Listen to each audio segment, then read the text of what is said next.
दोस्तों, मैं प्राची संस्कृति आईएएस यूट्यूब चैनल पर आप सभी का बेहद स्वागत करती हूँ। आप सभी को संस्कृति आईएएस के पूरे परिवार की ओर से धनतेरस और दीपावली की बेहद शुभकामनाएं। संस्कृति आईएएस का पूरा परिवार आपके लिए प्रार्थना करता है कि जिस लक्ष्य के लिए आप लगे हुए हैं वो लक्ष्य आपका अवश्य पूरा हो। आइए, आज हम मिले हैं हिंदी भाषा पर एक बार फिर से उठे नए विवाद के बारे में चर्चा करने के लिए।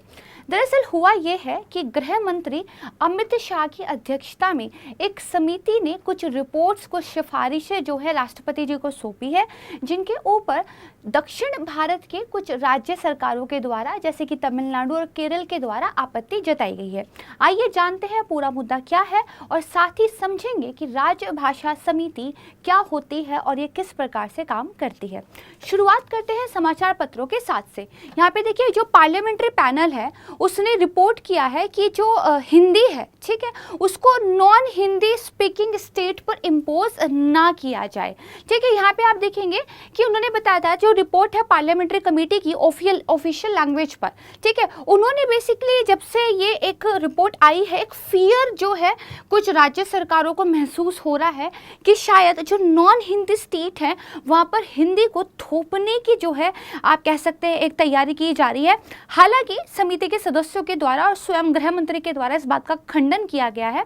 यहाँ पर देखिए, उन्होंने ये कहा है कि जो न्यू एजुकेशन पॉलिसी थी, नई जो राष्ट्रीय शिक्षा नीति हम लेकर आए थे, उसके जो सिद्धांत थे, उसके जो सिफारिशें थे, उन्हीं के अनुरूप हमने भी रिकमेंडेशन दी है, ऐसा उन्होंने कहा है। तो इसी संदर्भ में देखिए, त्रिभाषा फॉर्मूला एक आया था जो कि न्यू एजुकेशन पॉलिसी के तहत जो है दिया गया था। उस फॉर्मूले के बारे में भी एक बात हम जो है यहाँ पर करेंगे।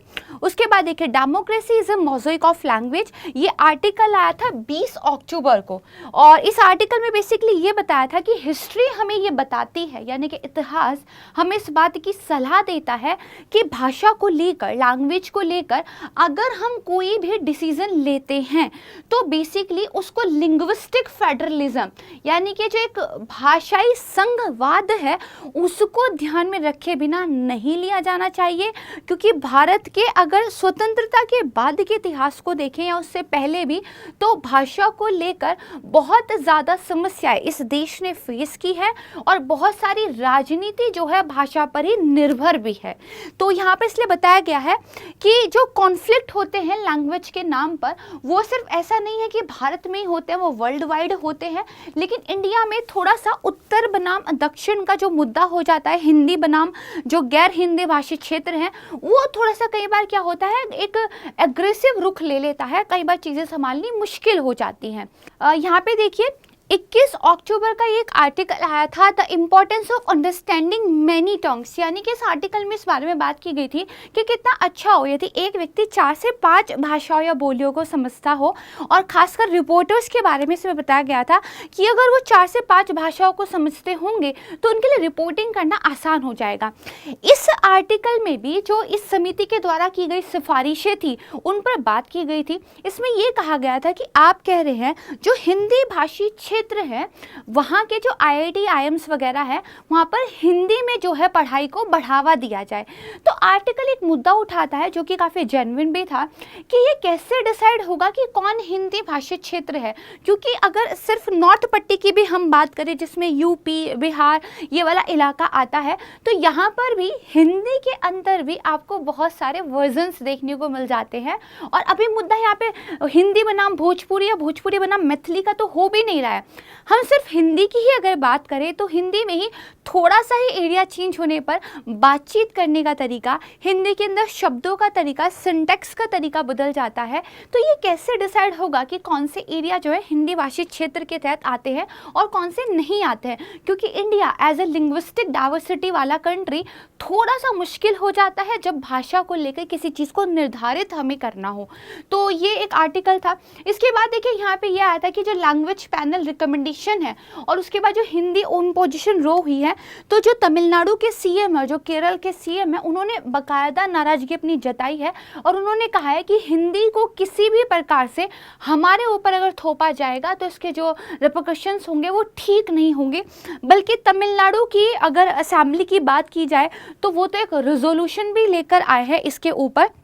और यहाँ पे उन्होंने बताया है कि देखिए तमिलनाडु और केरला ने कि जो रिपोर्ट आई है ये दरअसल अटेम्प्ट है यूनियन गवर्नमेंट की। वो दरअसल डायरेक्टली यूनियन गवर्नमेंट को ब्लेम कर रहे हैं कि ये जो है नॉन हिंदी स्पीकिंग स्टेट्स पर जो है बेसिकली इसको थोपना चाहते हैं। तो अब आपको थोड़ा सा ये आइडिया लग गया होगा कि एक कमेटी ने कुछ रिपोर्ट्स दी है, उन रिपोर्ट्स में कुछ सिफारिशें दी हैं, वो सिफारिशें राष्ट्रपति के पास भेजी जाएंगी, राष्ट्रपति उनको संसद के दोनों पटलों पर रखेंगे, साथ ही राज्य सरकारों को भी भेजेंगे। उन सिफारिशों को लेकर कुछ राज्य सरकारों के द्वारा नाराजगी जताई जा रही है। ये हमने अब तक एक समरी के रूप में समझा है। अब ये समिति कैसे बनती है, किस तरह की इसने सिफारिशें दी हैं, कौन कौन से एक्ट हैं, हिंदी भाषा को लेकर क्या कुछ एक स्थिति है, इस सब पर हम धीरे धीरे बात करेंगे। ठीक है, थोड़ा आराम से समझते हुए चलेंगे। यहाँ पर देखिए मैंने आपको बताया था कि जो तमिलनाडु की असेंबली है उन्होंने तो हिंदी इम्पोजिशन के अगेंस्ट क्या है एक रेजोल्यूशन भी बेसिकली लेकर आए हैं। और जो वहाँ के चीफ मिनिस्टर है M.K. स्टालिन वो डायरेक्ट जो है यूनियन गवर्नमेंट को ब्लेम कर रहे हैं। खैर पॉलिटिक्स को अब एक साइड कर देते हैं, दैट इज़ नॉट आवर काम, वो पॉलिटिशियंस का ही काम है तो वही करें बेटर। हम थोड़ा सा पढ़ाई पे ध्यान देते हैं। सबसे पहले तो देखिए ये जो समिति थी ये संसदीय राजभाषा समिति थी, यानी कि पार्लियामेंट्री ऑफिशियल लैंग्वेज कमेटी थी। इसकी देखिए 37वीं बैठक हुई थी और इस 37वीं बैठक में रिपोर्ट के 11वें खंड को जो है प्रस्तुत किया गया था।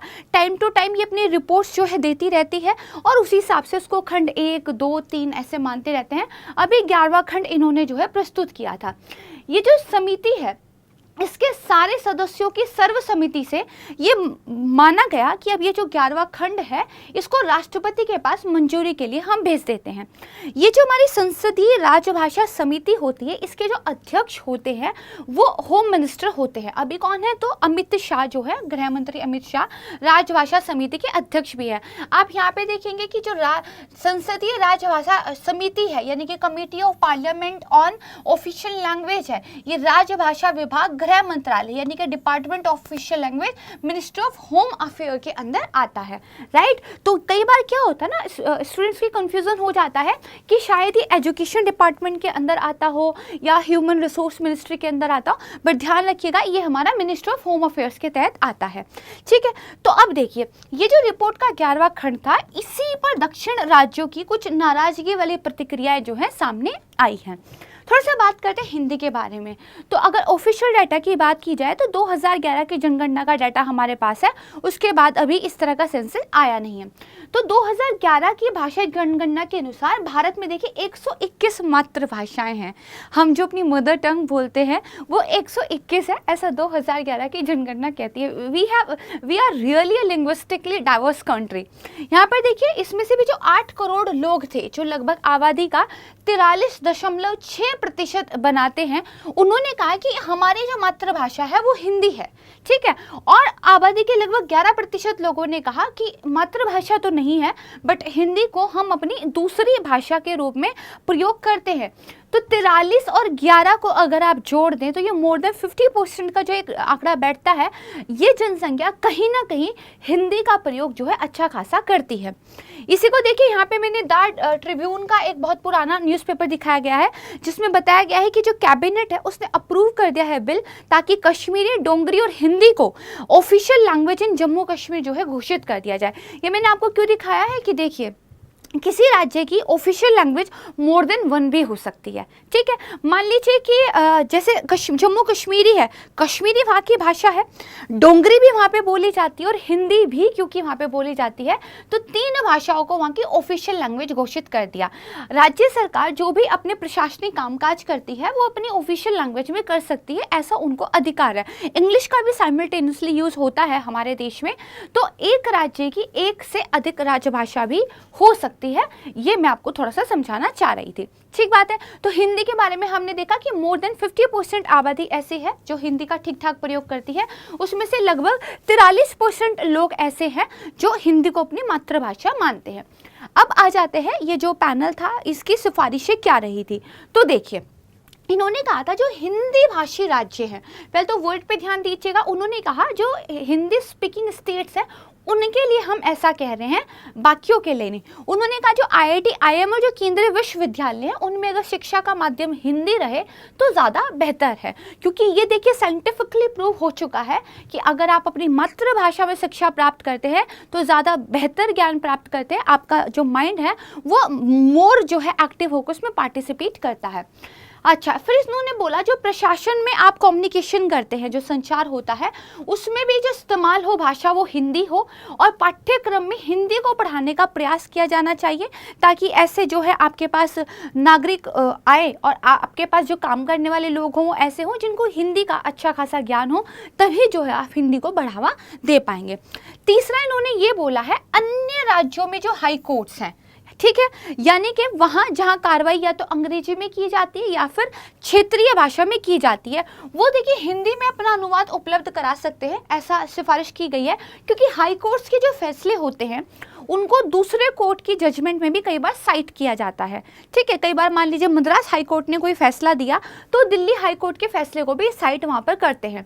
तो इसलिए पैनल कहता है कि वो हाई कोर्ट जहाँ पे या तो इंग्लिश या फिर कोई अन्य रीजनल लैंग्वेज अगर यूज़ होती है तो वो अपने फैसलों का हिंदी ट्रांसलेशन भी दे, ऐसी सिफारिश की गई है। फिर इन्होंने यहीं पे ये भी बताया कि कुछ राज्यों की जो निचली अदालतें हैं वो तो पहले से ही हिंदी का प्रयोग अपने यहाँ पर कर रही हैं, उत्तर प्रदेश, उत्तराखंड, मध्य प्रदेश, बिहार, हरियाणा और राजस्थान। अच्छा, यहाँ पर एक बात ध्यान रखिएगा, कुछ हाई कोर्ट्स में वहाँ की राज्य सरकारों ने प्रोसीडिंग्स के लिए, आप थोड़ा सा वर्ड्स पे ध्यान दीजिएगा, प्रोसीडिंग्स के लिए, वहाँ की कार्यवाही के लिए हिंदी के प्रयोग को मान्यता दे दी है, लेकिन हाई कोर्ट के फैसले इंग्लिश में ही आते हैं और सुप्रीम कोर्ट की भाषा हमारे यहाँ संसद निर्धारित करेगी, ऐसा अधिकार संसद को दिया गया है। और अभी सुप्रीम कोर्ट की जो पूरी कार्रवाई होती है वो अंग्रेजी में होती है, तो सुप्रीम कोर्ट की लैंग्वेज इंग्लिश है। हाई कोर्ट्स के लिए राज्य सरकारें अपने आधार पर ये निर्धारित कर सकती हैं कि किसी रीजनल लैंग्वेज में या फिर हिंदी में या फिर इंग्लिश में, जो है इंग्लिश में तो बाय डिफॉल्ट ही होता है, कार्रवाई हो सकती है। फैसलों को लेकर अगर कुछ करना है तो पार्लियामेंट की जो है आपको मंजूरी लेनी पड़ती है। ठीक बात है, ये थोड़ा सा बेसिक हो गया। अब देखिए, इन्होंने ये भी कहा है कि अगर जो कर्मचारी लोग हैं जो सरकारी कार्यालयों में काम कर रहे हैं, अगर वो हिंदी को लेकर काम करने में हिचकिचाहट दिखाते हैं तो देखिए जो वार्षिक प्रदर्शन मूल्यांकन रिपोर्ट होती है, उनकी एनुअल परफॉर्मेंस असेसमेंट रिपोर्ट होती है, इसमें उनके मूल्यांकन पर असर पड़ेगा। ठीक है, ये पढ़ना चाहिए। तो पैनल ऐसा कह रहा है कि आप अपने यहाँ काम करने वाले कर्मचारियों को तो प्रोत्साहित कीजिए कि वो हिंदी में काम करें, तब जो है आम जनसंख्या तक हम बात करेंगे। फिर उन्होंने ये कहा है कि जब ऑफिशियल कुछ कम्युनिकेशन होता है तो वहाँ पर देखिए अंग्रेजी भाषा का कम से कम प्रयोग हो और हिंदी का उपयोग बढ़ाया जाए, इस बात के जो है प्रयास किए जाएं। और इन सब के लिए ज़रूरी है कि हिंदी को आसान भी तो बनाया जाए। कई बार हिंदी इतनी मुश्किल लगने लगती है कि हिंदी भाषी व्यक्ति को ही समझ नहीं आती, राइट। तो इसलिए पैनल ने ये भी सिफारिश दी है जो आधिकारिक दस्तावेज है, जो ऑफिशियल डॉक्यूमेंट्स हैं, जो निमंत्रण पत्र हैं, उनमें भाषा को आसान बनाया जाए, इसके लिए एक विशिष्ट प्रस्ताव जो है दिया गया है। इसके अलावा पैनल ने यह भी कहा है कई सरकारी नौकरियों में हिंदी का ज्ञान अनिवार्य होगा, ऐसा भी करना चाहिए। इनके बहुत सारी गवर्नमेंट जॉब्स ऐसी हो सकती हैं जहाँ पे हिंदी एक मैंडेटरी आपको जो है नॉलेज होना चाहिए। ठीक है, राज्य सरकार उनके संस्थान और उनके डिपार्टमेंट हेतु क्या सिफारिशें दी हैं, तो देखिए तमिलनाडु और केरल जैसे जो राज्य है जो कि एकदम गैर हिंदी भाषी क्षेत्र है, उनको राजभाषा अधिनियम 1963 और नियमों और विनियमों के अधिनियम 1976 के अनुसार जो है छूट दी गई है। देखिए यहाँ पर क्या किया है, राज्यों को 3 कैटेगरीज में बांट दिया है। कैटेगरी ए जहाँ पे बेसिकली हिंदी मुख्यतः यूज होती है, कैटेगरी बी जहाँ पे हिंदी कम यूज होती है बट फिर भी ठीक ठाक मामला है, और कैटेगरी सी जहाँ पे हिंदी एकदम कम यूज होती है। तो यहाँ पे ये कहा गया है जो कैटेगरी ए के राज्य है ना, जहाँ पे हिंदी ज़्यादा यूज होती है, जो हिंदी भाषी राज्यों में ही आते हैं कहीं ना कहीं, वहाँ पर ये चीज़ें लागू होंगी। बाकी जो कैटेगरी बी और सी है वहाँ पर नहीं लागू होंगी। तो देखा जाए तो जो ये एक आरोप लग रहा है कि गैर हिंदी भाषी क्षेत्रों पर भाषा थोपी जा रही है, उसमें इतनी सच्चाई तो नहीं दिखाई देती है, but still it's a very delicate matter. तो थोड़ा सा क्या है, हमको भी राज्य सरकारों को अपने विश्वास में लेकर काम करना चाहिए। तो यहाँ पे देखिए कानून केवल जो ए श्रेणी के राज्य हैं उनमें लागू किया जाएगा, जिनमें आधिकारिक भाषा क्या है, हिंदी है। तो श्रेणी ए में कौन कौन से राज्य आते हैं, बिहार, हरियाणा, हिमाचल प्रदेश, मध्य प्रदेश, छत्तीसगढ़, झारखंड, उत्तराखंड, राजस्थान, उत्तर प्रदेश राज्य और केंद्र शासित प्रदेश दिल्ली और अंडमान निकोबार द्वीप समूह भी इसी में आता है, इसको ध्यान रखिएगा। बात करें कैटेगरी बी की, तो देखिए उसके अंदर कौन कौन सा आता है, गुजरात, महाराष्ट्र, पंजाब, केंद्र शासित प्रदेश में चंडीगढ़, दमन दीव एवं दादरा व नगर हवेली जो है इसके अंदर शामिल है। ठीक है, याद रखने की जरूरत नहीं है, बस थोड़ा सा आइडिया हो। ठीक है, जहां पे हिंदी का प्रयोग कम है उनको श्रेणी सी के तहत जो है सूचीबद्ध किया गया है। अब समिति ने ये सिफारिश की है जहां पर हिंदी ऑफिशियल लैंग्वेज है, यानी कि कैटेगरी ए के राज्य, वहां पर हिंदी के 100% प्रयोग को बढ़ावा देने का प्रयास किया जाना चाहिए। और वहीं के लिए उन्होंने बोला है कि श्रेणी ए के राज्यों में आईआईटी हो या हमारी सेंट्रल यूनिवर्सिटीज हो, केंद्रीय विद्यालय हो, उनमें शिक्षा का माध्यम हिंदी होना चाहिए, जबकि अन्य राज्यों में क्षेत्रीय भाषा का इस्तेमाल होना चाहिए। कैटेगरी में ए में तो ऑफिशियल लैंग्वेज हिंदी ही है, ज़्यादा लोग हिंदी बोलते हैं तो आप हिंदी यूज़ करो। बाकी के जो राज्य है उनमें उनकी जो रीजनल लैंग्वेज है उनको आप एजुकेशनल इंस्टीट्यूट में यूज़ करो। कहने का मतलब ये पैनल ये नहीं कह रहा है कि सिर्फ हिंदी करना है या नहीं करना है। पैनल का कहने का तात्पर्य ये है कि इंग्लिश के प्रयोग को कम करना है, अपनी रीजनल लैंग्वेजेस के प्रयोग को जो है बढ़ाना है। ठीक बात है। अब राजभाषा पर ये जो संसदीय समिति है इसके बारे में जानकारी ले लेते हैं। अब तक हमने क्या पढ़ा, समिति ने कुछ सिफारिशें दी। सिफारिशें कैसे कैसे दी, 3 कैटेगरीज में स्टेट्स को बांटा है और भाई जो है उसको लेकर साउथर्न कुछ स्टेट्स जो है नाराजगी जता रही है। बट इस समिति को मैंडेट कहाँ से मिला है कि इस तरह की सिफारिशें दें, समिति कब बनी, किस एक्ट के या किस कानून के तहत बनी, ये हमें पता होना चाहिए।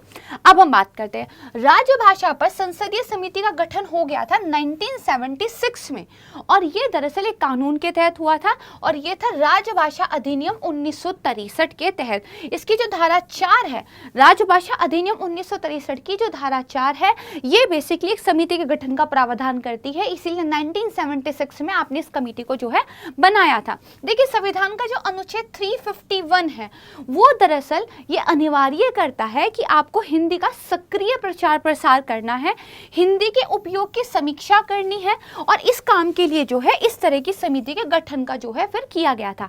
क्योंकि कॉन्स्टिट्यूशन ने ही आपको कहा है कि हिंदी को लेके काम कीजिए, तो इस काम की देखरेख करने के लिए एक समिति होनी जरूरी थी, इसीलिए एक समिति को लेकर आया गया। समिति ने पहली जो रिपोर्ट दी थी वो 1987 में दी थी।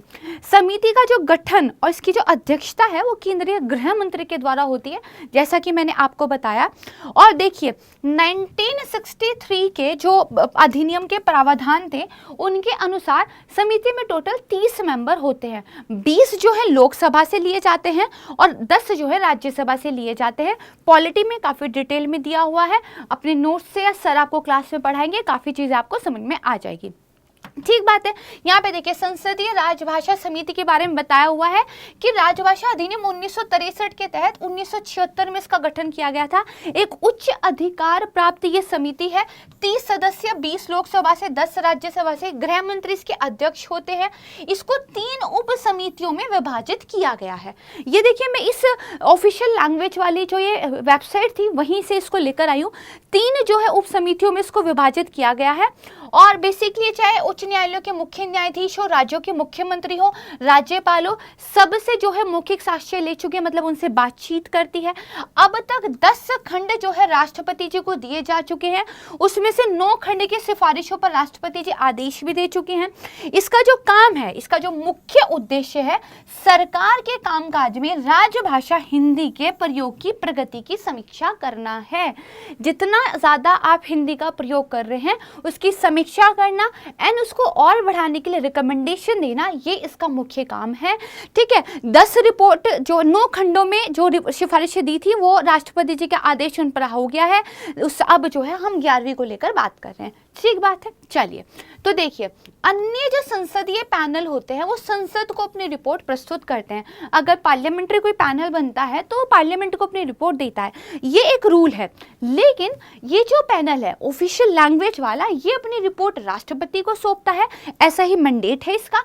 देन राष्ट्रपति जो है संसद के प्रत्येक सदन में उसको रखते हैं और सभी राज्य सरकारों को भी भेजते हैं।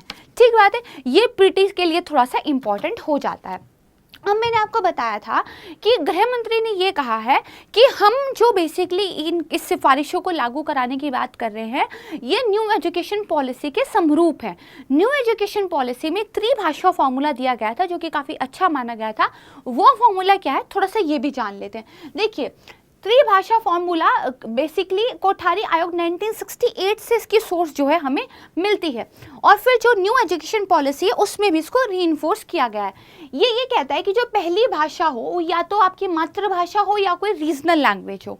दूसरी जो भाषा होनी चाहिए, हिंदी भाषी राज्यों में तो ये कोई आधुनिक भारतीय भाषा हो या अंग्रेजी हो सकती है, और गैर हिंदी भाषी राज्यों में ये हिंदी या अंग्रेजी होनी चाहिए।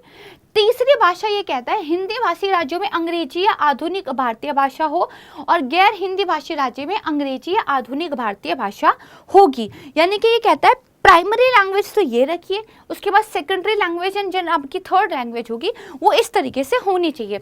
2020 की जो नई राष्ट्रीय शिक्षा नीति आई थी वो भी देखिए हिंदी, संस्कृत और इसके साथ में क्षेत्रीय भाषाओं को बढ़ावा देने का प्रयास करती है, यानी कि रीजनल लैंग्वेजेस को इग्नोर नहीं किया गया है।